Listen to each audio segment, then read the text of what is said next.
the ability to have somebody who is kind of epitomizes what you think your country stands for has always been a major.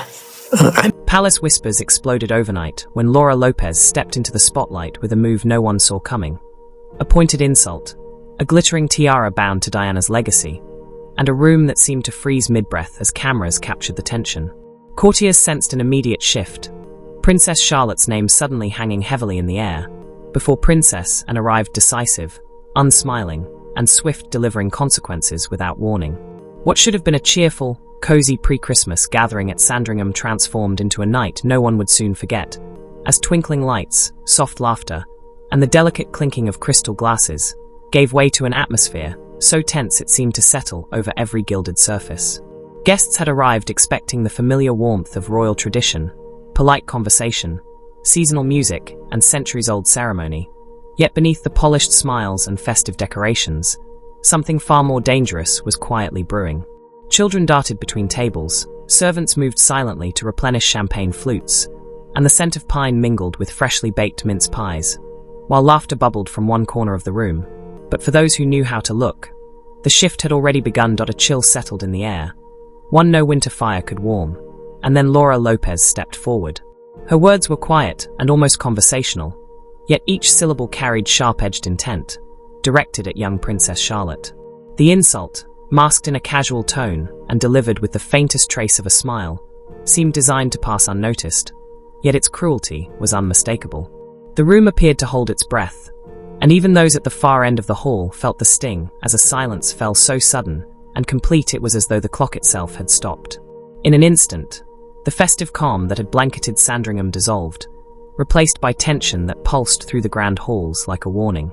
Guests froze mid-step, the orchestra softened its notes in uncertainty, and servants paused with trays of glasses forgotten in their hands, while behind-the-scenes palace aides sensed a ripple of alarm reserved for incidents too serious to be smoothed over with polite apologies or champagne. What made the moment so remarkable and so devastating was its subtlety. The insult did not shout or demand attention, yet it pierced the delicate veneer of the evening, exposing fractures in the royal circle long kept hidden. Charlotte's innocence collided with the harsh reality of palace politics, and an invisible alarm spread, felt not in sound, but in instinct by those fluent in the unspoken language of power.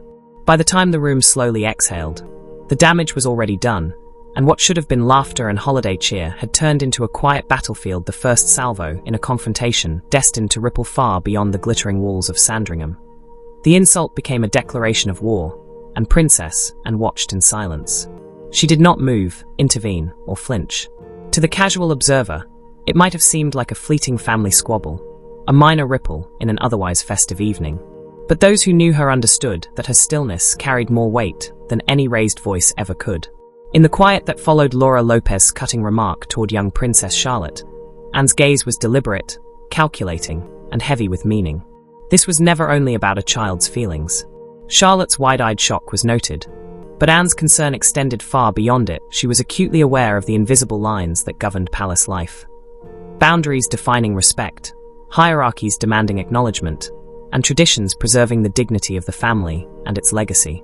These rules, cultivated over centuries and enforced quietly but unyieldingly, had been Anne's lifelong responsibility to uphold. The subtle violation she had witnessed was more than a social misstep. It was a calculated test, a challenge to the structure she had sworn to protect. Anne's mind moved swiftly, silently analyzing every nuance, the tone of Laura's voice, the faint curl of arrogance in her smile, all signaling intention. This was no careless slip or youthful indiscretion.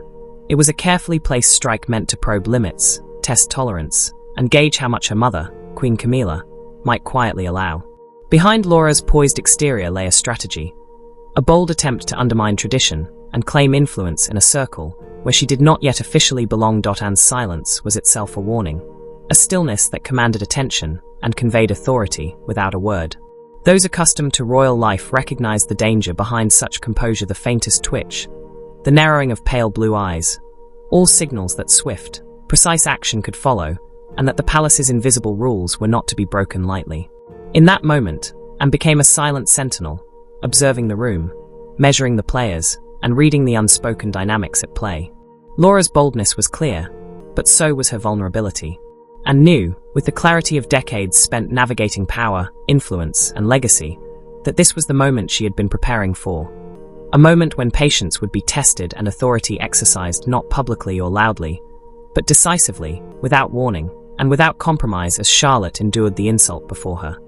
Princess Charlotte had been insulted, and Princess Anne knew that Laura Lopes had to be cautioned. But what she saw next was far more shocking. Laura holding a treasure she was never meant to touch. The implications of being seen, wearing such a symbol, were staggering. As the initial shock of the insult toward Charlotte began to settle, a darker, more alarming rumor began to snake through Sandringham's gilded halls. Guests whispered cautiously, glancing over their shoulders. As word spread that Laura had not merely spoken out of turn, she had gone further. She had handled one of Diana's most sacred possessions, the Cambridge lover's tiara, and worse, she had worn it. Disbelief rippled through those who heard the claim. Surely no one would dare cross such an unspoken line, a boundary enforced by etiquette and decades of royal protocol. The lover's tiara was more than a piece of jewelry. It was a crown of memory, grief, and legacy, inextricably tied to the late Princess of Wales. To touch it without consent was to violate history itself. To wear it without sanction was to make a bold, audacious claim. A step into Diana's shadow and a whisper of ownership over her memory. This was no public engagement or sanctioned tribute. Evidence suggested a private, hidden act. A photograph discreetly leaked by a palace insider confirmed it. Laura Lopes stood in a private room, the tiara balanced delicately on her head, a triumphant smile playing across her features. For those familiar with the palace's inner workings, the implications were seismic. This was not mere disrespect. It was symbolic theft, a deliberate challenge to centuries of tradition, and a direct affront to the memory of one of modern history's most beloved figures. In that moment, Laura had attempted to insert herself into Diana's world, to claim a space she had never rightfully earned. The atmosphere within the palace thickened with tension, eyes flicking toward Anne, who had witnessed the earlier insult in silence. The quiet sentinel now had all the proof she needed. The insult to Charlotte had been the spark, but this private appropriation of Diana's tiara was the fuel threatening to ignite a firestorm. It was a challenge that could not be ignored, a transgression demanding action rather than words. In the cold, candlelit halls of Sandringham, a quiet but powerful truth emerged. History, respect, and legacy were under threat, and the person entrusted to protect them was already preparing to act. The stage was set for a reckoning that would leave no one untouched and no symbol unguarded. Laura was wearing the tiara meant for Diana, a piece of history heavy with meaning and memory. But what story did this tiara carry, and could Laura truly fit into the legacy it represents? Diana's tiara was more than jewelry. It was a timeless symbol of heritage, identity, and unbroken legacy, a crown of memory, devotion, and unspoken history. And in December 2025, that legacy became the backdrop for a royal bombshell. The day Princess Anne finally declared, "Enough is enough." The setting was deliberate, not Buckingham Palace, not Windsor Castle, but Gatcombe Park, Anne's private residence, her sanctuary, where she answers to no one. This was not an official statement vetted by palace communications. This was, and speaking as herself, consequences be damned, before a carefully selected group of journalists, and appeared visibly strained, her hands slightly trembling as she held prepared notes, her usually steady voice carrying an edge of barely controlled fury. She explained that she had remained silent for years out of loyalty to the institution and the family, believing some matters should be handled privately. But she had uncovered communications, encrypted messages, phone records, and documented meetings, proving that Meghan Markle and Prince Andrew had been coordinating their actions for years. And this, and emphasized, went far beyond family squabbles or personal grievances. It threatened the integrity of the crown itself. The revelation stunned those present. Princess Anne rarely engages in drama or seeks attention. She fulfills her duty and moves on. For her to call a press conference, the warning signals were clear. According to Anne, two individuals who appeared publicly unrelated had been quietly working together since late 2019, sharing insider information, coordinating media strategies, and building a shadow insurance policy against the institution they believed had betrayed them. Why would Anne risk her reputation for this? These were not minor actions, but years of secret planning, maintained through deception, with one purpose: to gain leverage over the royal family. Meghan, who had married into the family in 2018 and departed in 2020 seeking privacy, and Andrew, whose public fall from grace followed his controversial BBC interview, had supposedly been acting in tandem all along. The shock of this revelation was just the beginning. Anne's announcement marked a turning point, a reckoning with secrets so dangerous that she had no choice but to go nuclear. And as the journalists arrived at the venue, the tension was palpable. Stages had been rearranged, photographers repositioned, and the atmosphere bristled with anticipation. Scarlett's first test, the beginning of a new chapter in the unfolding drama, had only just begun. The plans the conspirators had made were undermined the moment Charlotte stepped onto the stage. And immediately noticed that the lighting had been altered from the setup. She had approved harsh shadows fell across Charlotte's face, making her appear smaller and more fragile. It was a subtle, calculated trick designed to make her look overwhelmed. Yet Charlotte didn't falter. She instinctively straightened her posture, lifted her chin, and smiled brightly. Her natural charm cut through the shadows, and Anne felt a surge of pride. The girl had no idea she was being targeted, yet she handled it with the poise of a true royal. Next came the flower presentation. Thanks to Anne's careful planning, it went beautifully. Charlotte managed the heavy bouquets with ease, her warmth and sweetness shining as she interacted with the other children. Some photographers, hoping for embarrassing shots, were left disappointed. Then came the speech, the real test. Just as Anne feared, the microphone faltered, making Charlotte's voice sound thin and shaky. But Anne's sound technician corrected it almost instantly, seamlessly restoring her voice to clarity and strength. Charlotte faced the hidden traps in the speech calmly, using the techniques Anne had taught her. She didn't stumble, she rose above the challenge. This was no longer just about Charlotte, it was about protecting the future of the royal family and the innocent children who should never be used as pawns. And, ever vigilant, was ready. The royal family now faced a choice. Adapt to Charlotte's needs or risk losing not only one young princess, but also the moral authority that comes from valuing people over protocol. The world was watching, but the eyes that mattered most were those of the loved ones who admired a little girl brave enough to demand something better, and could see the conspirators on the sidelines, their faces darkening with frustration as their plan unraveled. Instead of humiliation, Charlotte displayed strength, grace, and poise. By the end of the event, Anne felt both relief and rage. Relief that Charlotte had triumphed, and rage that anyone would try to harm a child to make a point. Charlotte had proven herself a true princess, graceful, brave, and unshaken. But Anne knew this was far from over. If the conspirators weren't stopped, they would strike again, perhaps targeting another young royal. Anne's final task was clear. Ensure those who had plotted this cruel attack would never have the chance again. That morning, a shocking announcement from Prince William shook the palace. It began like any other royal morning at Kensington Palace. At precisely 7:48 a.m., a statement was released through official channels.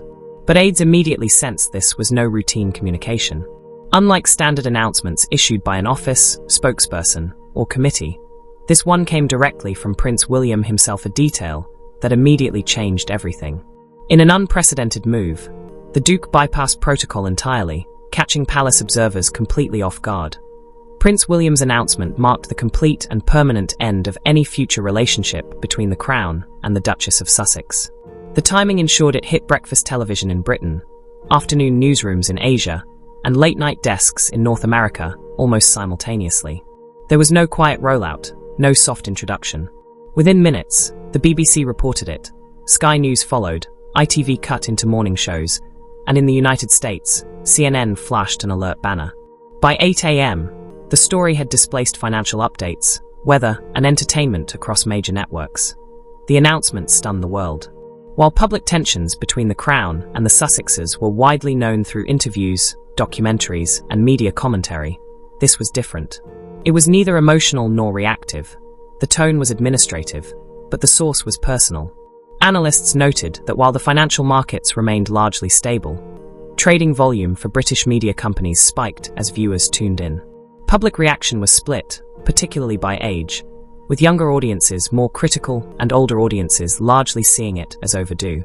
Embassies and Commonwealth offices reached out for clarification, and palace switchboards logged thousands of calls, most unanswered by design, signaling that the institution's decision was final. The timing and method were unprecedented.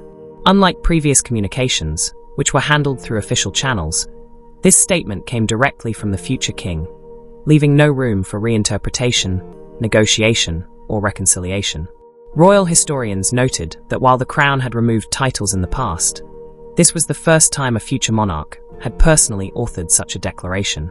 International media reacted instantly, with Reuters issuing a bulletin within 4 minutes and French outlets updating their headlines before commuters even reached work. On social media, the story reached over 1 million interactions within 10 minutes, trending globally on X in under 8. The announcement left little room for emotional debate. No personal grievances aired, no reference to past interviews or allegations, no hints that the decision could be revisited. Legal analysts focused on implications for titles, funding, and representation, but the line had been drawn firmly, its shadow extending forward. As the day unfolded, questions shifted toward the preparation behind William's action. Who had been consulted, how long it had been planned, and what had triggered such a decisive move. Princess Anne's revelations had forced a reckoning, exposing the need for meaningful reforms or risking further erosion of public support that could threaten the institution itself. Amid this upheaval, Princess Catherine faced perhaps the most difficult position of all. Having adjusted to royal life herself, she understood both the privileges and the constraints it imposed. Sources suggest she has been torn between her duty to the crown and her responsibility as a mother. Noted royal commentator Emily Nash observed that Catherine has consistently fought to provide her children with as normal a life as possible, friendships, experiences, and a sense of childhood within the abnormal context of royal expectations. Yet even her influence has limits, constrained by the very institution she seeks to protect. The Princess of Wales has reportedly been the driving force behind the accommodations the family is working toward for Charlotte. Having endured her own period of intense public scrutiny and being a vocal advocate for mental health, Catherine is said to be fiercely protective of her daughter's psychological well-being. An insider revealed that she told senior palace officials she would choose her daughter over the institution if forced to make that choice, a statement that sent shockwaves through the establishment. While this stance mirrored the position taken by Harry and Meghan, coming from the future Queen Consort, it carried a weight and authority all its own. The Tiara incident remained fresh in everyone's memory, the humiliation palpable. The apology, once delivered, was unavoidable, final, and irreversible, a stark reminder that royal privilege is never absolute, and that crossing invisible boundaries comes with consequences. Amid the upheaval, Princess Anne emerged in a light few had seen before. She was neither a villain nor a conventional victor. She acted not out of ambition or vengeance, but as an uncompromising guardian of memory. Her measures were deliberate, legal, and resolute, rooted in a lifelong devotion to the dignity of the monarchy, the integrity of tradition, and the protection of Diana's enduring legacy. The lessons of this turbulent period were unmistakable. Diana's legacy was not a costume to be flaunted, nor a symbol to be casually claimed by those seeking attention or status. Princess Charlotte's dignity, and by extension, that of the next generation, was non-negotiable. Any attempt to undermine it would be met with decisive, unassailable authority. Through swift action, unshakable resolve, and the hidden power entrusted to her by Queen Elizabeth II, Princess Anne had drawn a line that could not be crossed. The message resonated far beyond the palace walls. Respect for legacy, honor, and family hierarchy is absolute, and those who forget this lesson do so at their peril. Princess Anne's strike was a formidable assertion of authority within the monarchy, one that will shape the institution for generations to come.